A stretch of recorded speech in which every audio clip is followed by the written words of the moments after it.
this is Roger. Thanks for dropping by. This is one in the store-bought Phalaenopsis series. Part 10 or 11 or something like that. It'll be in the title once I've seen what the last one was. Now, we looked this one up on the internet and we were quite happy that we found it as Phalaenopsis, possibly Anthura Amsterdam or just Amsterdam, and we were quite happy with that.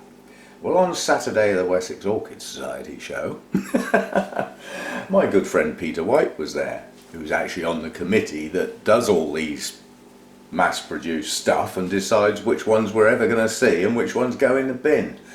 So he knows their proper names if they've got them.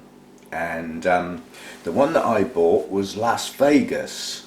And he said straight away, oh, that comes from so-and-so, that's a made-up name, it's not real.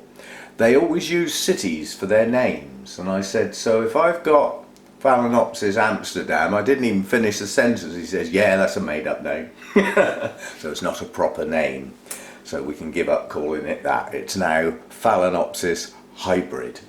Store-bought, brackets, mass-produced. Right, why I brought this one out is several blooms were on the table when I came down this morning, and it's reasonably obvious that these are on the wane. They have seen better days. They weren't nailed on, they'd have all fallen off. So it's now time to think about the spike. Yeah? Now, I've got two store-bought Phalaenopsis, and out of the two, this is the one that I like the blooms the most. It's irrelevant whether I like them or not, they were bought for a purpose. Now, I don't know how close I can get this. I'm filming practically in the dark here, now that we've got the shorter days. The time I usually do the kitchen stuff is now practically dark. So I'm relying on the house lights to see if this will work, but I do have electronic means to brighten things up once I've actually finished filming. Now, what you've got to look for on a spike is where the first bloom came out, yeah, and work backwards. And you'll see these little nodes. They don't normally look anything at all at this stage of the game. Now, going back, I've got one tucked behind that leaf, which is off camera. I've got one here and one here. They are capable of branching and producing some more buds. If you leave it too long, the spike will start to die back. And once it starts, it's often difficult to stop it, even if you cut it behind the point where it's dying back. The plant has sort of accepted the fact that it's, I mean, in theory, it's reabsorbing nutrients from that spike to put back into some effort elsewhere. I can't guarantee that's what they do, but they do die back. And some of them stay green for quite a while, so there is a bit of debate. But if I cut back to that node, these dying blooms could have already triggered back down to the plant that it's lost its blooms. So it will be either putting an effort into a new spike, or it's going to be putting effort into new leaves and or roots. And it's totally unpredictable what it's going to do next. Yeah? However, if I go back to the spike below that, which is a bit bigger and a bit stronger, it's more likely to shoot out. Yeah? And sometimes, instead of producing some more sort of branch with some buds on, it'll produce a new plant instead. And again, you've got no guarantees. It's pot luck. And sometimes you'll get nothing and the spike will die back anyway. But if you feel like you want a spike that looks nice, yeah, and then suddenly kinks out sideways with some new blooms on, then you can give it a go. If you don't fancy that look of a spike, then don't do it. Take the spike back near the base. I suggest about ½ an inch from the base if you cut a spike off. There's no need to try and get it right tight to the base. There's a possibility of some dieback, and that can get into the main stem. So leave a bit. It'll die back naturally. And if you want to cut a spike and you want to seal it with cinnamon, by all means do. But while you're messing about at the base of a plant down here, yeah, don't get the cinnamon on the leaves or the roots, because it'll have exactly the same effect on them as it does on your spike you've just cut. So I'm actually going to go back 2 on this one, and I'm doing it on this one because I do like these blooms, and the other one, the spotty one, which we decided was probably magic art, that spike's going to come right off because the blooms are dropping like hell on that one as well. So we'll have one attempting to branch and one that is not going to produce any more blooms until it produces a new spike, and we'll see how we get on. Now I would suggest a minimum of 1 centimetre and possibly nearer 2, and in old money ½ inch. So I'm going to cut that nice and square about there, which is the second node back from where the first bloom dropped. Always do a nice clean cut, don't crush the stem. Use sharp scissors. Lovely clean cut. And I'm not going to seal it. I'm just going to leave it. Yeah, it'll seal itself naturally, no problem. So that's that one. And while I've got it in my hand, let's just have a look round that media. People worry about when to water a Phalaenopsis. Look at the colour of the bark up here and some of these pieces right down to the bottom. But then have a look at the colour of that bark, it's darker. So that's still got some moisture in it. Yeah? And then have a look at the colour of the roots. This was deliberately potted with some of the roots near the outside so that we could see them. They're still slightly green, but they're not wet. Not by any means. Let's have a look at the colour of these. Slightly green. A little bit of darkness in the bark. Yeah? But some of the bark is bone dry, and it's mainly at the top. And the stuff down through the middle of the pot and at the bottom of the pot is not wet, it's very slightly damp. Look where a lot of my roots are. That needs watering now. Well, it's not going to get done today, it'll get done tomorrow. But what I mean is that doesn't need leaving any length of time now. It's got to the point, top roots are dry, top of the pot completely dry, almost bone dry right through the whole pot. There's just a few areas that are slightly damp, indicated by the slightly darker bark. When this bark's soaking wet, it's black, and it certainly isn't black, it's just a bit dark. And I can see these roots, they're not wet, they're not hydrated, they're not bright green, so that needs watering. Yeah. And what else does it need? Feeding. It's not going to do anything with that if it hasn't got any energy, has it? So it needs food. These need food all the time. They're always doing something. They're always branching some roots or growing some new ones or trying to branch a spike or putting up a new spike or thinking about or actually doing a new leaf. They're on the go in some shape or form most of the time. And they have no storage organs. So they need food. You don't have a rest as such. If you rest them, they may well take a rest, but they wouldn't naturally do it. Yeah, so that needs watering, and it will get some feed as well. Some say these will take very high levels of feed. That doesn't mean to say they need it, but they can take it. You can feed Phalaenopsis at quite high levels.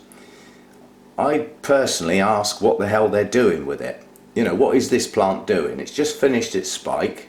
It may put in a bit of effort and branch, it may not. It's not growing any new leaves at the moment. And its root system hasn't been in this pot long. So that's a little inactive. It's not dying or anything, but it's not really growing much. So I can't imagine what it would do with a high level of feed, but it certainly needs some. Okay, so that one we're going to try and branch. I'll bring the other one out now. I was going to do these as two separate ones. I'll do them together. I'll be back. Okay, so as you can see, blooms are gone. All wilting, probably with a little wiggle. Oh, they don't actually want to fall off yet. But you can see the stem is browning, totally discoloured. That's not its natural colour, so they're going. So blooms have ceased to be. And again, this one could. Actually, I'll do it. I was going to actually take this one right off and try one branching one and one push up a new spike. But let's try and get a branch on both of them, shall we? So we'll take this one back again. So again, that's where the last bloom was, yeah? First node, second node, and third node off camera down here. There's also a node right down at the base of the plant. You're highly unlikely to ever get one of those to shoot out. So almost impossible, less likely, quite likely, quite likely. And in my experience, this one is more likely than the top one. I always go for the second one. So we'll take that off. I've got a wipe over here. I was just thinking, if I do that without, I've just had a bacterial wipe there. If I did that without doing it, everybody's saying, no, you could have transmitted diseases. Well, they haven't got any diseases. They'd have shown it by now. They've got a mealybug though. Sorry, they had a mealybug. There is actually mealybugs on that bloom. I know exactly where they've come from. They've come from my Streptocarpus, is it? Because that's gone. So it's now going to get on these. That's going to have to be dealt with, that is. Anyway, first node, second node, yeah? Make sure you can see what you're doing. Make sure you can see where the node is and see where the top of it is. And about 1/2 inch-ish, nice clean cut. Yeah. So that's that one done. While we're at it, what do we got here then? Now this pot is a lot darker, from about halfway down. But the roots are white. Yeah. Now why is this happening? This is happening because there isn't a good root system down into the bottom of the pot yet. It will be one day, but not yet. So it's drying from the top. Again, I've got quite a few roots up the top of the pot, and those are now bone dry, and we've actually got a new root growing. There's a new root here. That's going to go skywards, not down in the pot. Flipping nuisance. I might be able to wiggle that and see if it'll go downwards. Doubt if it will. I don't want to break it anyway. Yeah, so we've got almost white roots here, but a damp bottom. It's not wet, but it's more damp than the other pot was.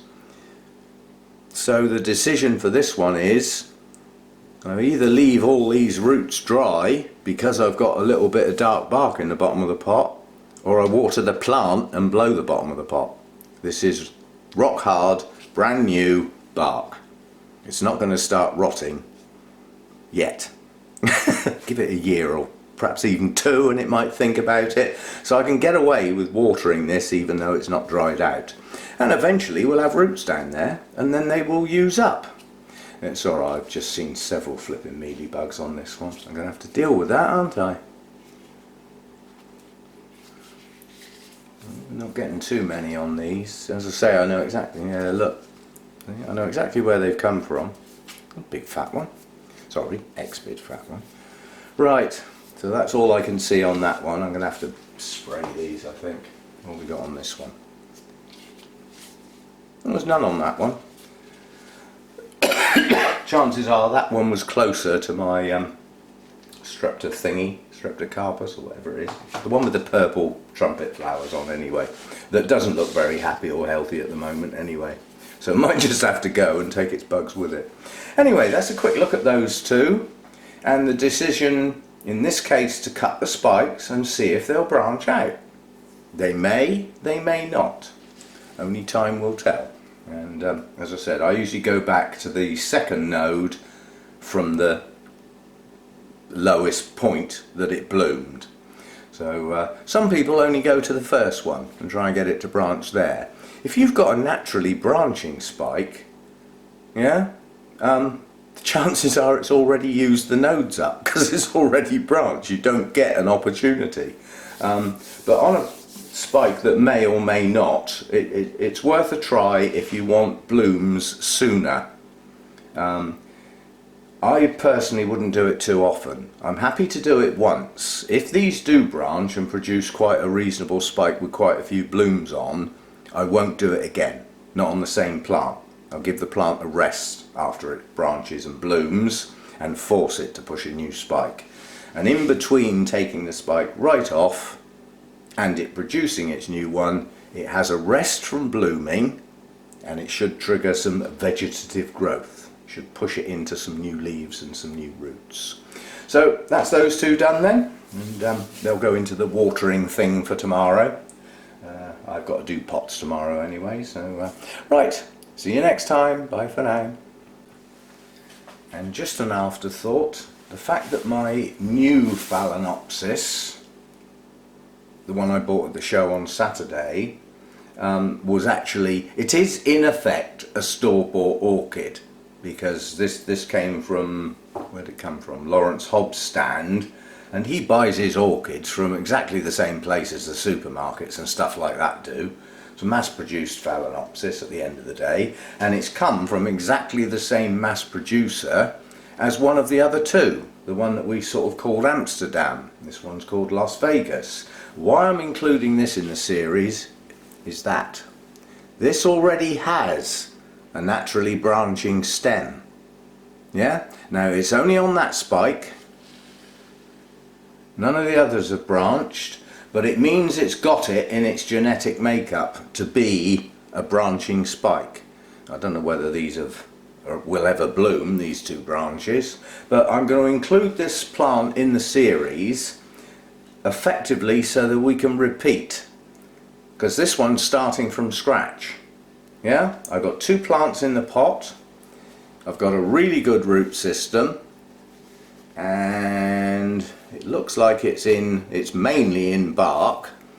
The difference is with this one, it's going to stay in its pot for some time, because I don't see anything wrong with the media it's in. It's got a healthy root system, there's no sign of any rot, or there's a damaged one there, but basically that's a good root system with active growing tips. And its bark is not breaking down. This is pretty good bark in here, it's solid. So we're going to treat this one differently. We're not going to repot it for some considerable time, we're just going to leave it in its pot, let it do its thing, and the blooms will last however long they last and expire. We have some branches already that may push on, may not, and as the blooms go back on this one, I've still got buds to open mine, so these blooms that are open on here won't have been open that long, so we should get quite a length of time out of these. So this one's going to go in the series as well, but it's not going to get anything done to it for some considerable time, not until all the blooms have gone, and then we'll see what we're going to do with it. I'm just looking down in here, we've got two plants in the pot, and neither of them are showing any signs of a new leaf at the moment, so they're not in vegetative growth. They do have an active root system, and both plants are in bloom with two spikes apiece. We've got, yeah, two spikes on each. Hang on, let me trace these back. Has one got three? No, two spikes on each. So we'll include this one in the series as well, and we'll work on it. Obviously the work will come round on this at a totally different time. The repot will have to wait for some time, and we'll leave the spikes and possibly the branches to do their own thing for a while, and then we'll come back to it. So we've now got, well, I was going to say we've got three plants in the series. We've already got three, because when we repotted the pink spotty one, that had two plants in the pot, but one hadn't bloomed. This has got two plants in the pot and both have bloomed, so we've got two blooming size Phalaenopsis here. So we're going to end up with 5 plants, and these are going to be followed. This series goes on until I get fed up with doing it. In other words, could be forever. We could be looking at these plants in 5 years' time. I'm just going to keep adding to the series as I do things with the plants and make decisions, say why, and then get on and do them. But there's nothing to do on this one for a while, but I will include it. Well, this is the one that was called Las Vegas, but it's a made up name, so Phalaenopsis hybrid. It's got gorgeous autumn colours, I love it. So there we go, see you next time. Oh, and I did forget to say that one is living in the house. So all 3 of these are living in the house. They're not going in the grow room. They're staying, so they are store-bought, house-grown. Right, see you next time.